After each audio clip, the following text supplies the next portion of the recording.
off, how do you find a kid or a student that is an 800 meter or 1500 meter athlete? Well, to me, they're some of the best athletes that you can possibly find in the track arena.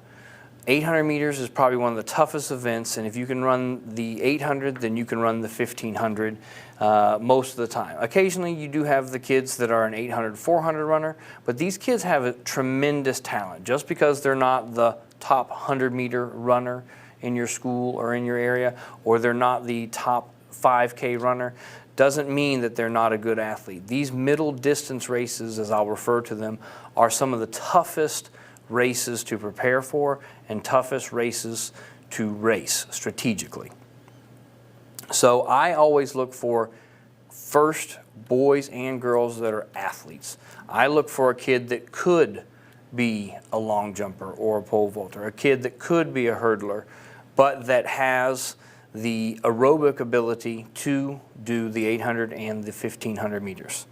What do I look for potentially? I always try to find kids as ninth graders. I think that, as any coach in track and field will tell you, if you're looking for athletes, you want to try to look for freshmen and get as many of them as you can possibly find to come out for your team and fill out your various events. Track and field has 17 events. These are only 2 of them.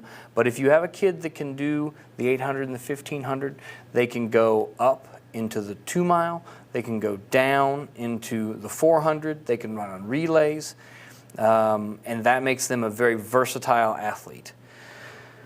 What do we do here as far as trying to select these kids? One, we try to recruit them out of the hallways. We try to talk to other coaches. We talk to PE teachers, PE coaches, try to find out who's the kids that have run the mile or done some agility tests in PE.